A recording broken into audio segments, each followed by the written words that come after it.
लो दोस्तों, कैब का बीएफएम का पेपर काफ़ी करीब है and at this time you should know कि कौन से ऐसे टॉपिक्स है जिनसे मेनली कैब बीएफएम के पेपर में न्यूमेरिकल्स आते हैं। तो 5 numerical based topics which are very important from the BFM exam point of view, ये मैं आपको बताने वाला हूँ। सबसे पहला है फॉरेक्स रिलेटेड। फर्स्ट चैप्टर में जो न्यूमेरिकल्स है वो आते हैं जहाँ पर इनवर्ड आउटवर्ड सेट जो रेमिटेंसेस है उनसे रिलेटेड क्वेश्चंस आते हैं एंड फॉरेक्स सेटलमेंट, स्पॉट हो गया, कैश या रेडी सेटलमेंट हो गया, या फिर term settlement, mainly spot settlement related exam में क्वेश्चंस आ जाते हैं। Second topic is the tax collected at source on the LRS. ठीक है, एलआरएस जो रेमिटेंसेस आप कर रहे हैं थ्रू एलआरएस, उस पर टैक्स कलेक्टेड एट सोर्स कितना है, इससे रिलेटेड क्वेश्चन भी आ जाता है। थर्ड, जो फोर्थ चैप्टर है of the letter of credit, इसमें काफ़ी सारे केस स्टडीज एंड न्यूमेरिकल का एक मिश्रण सा आता है एग्जाम में।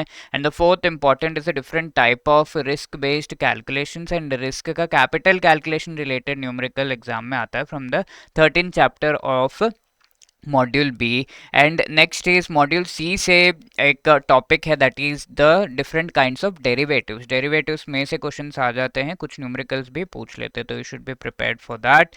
And also one more topic, additional topic that I would like to tell you is module D में जो एक्सेलरेटेड प्रोविजनिंग है वहाँ से काफ़ी सारे क्वेश्चंस आ जाते हैं, या तो केस स्टडी बेस्ड आ जाते हैं या फिर न्यूमेरिकल बेस्ड क्वेश्चंस कैलकुलेट भी करने को कई बार बोल देते हैं। So these are a few topics from where numericals can be asked in BFM. Thank you.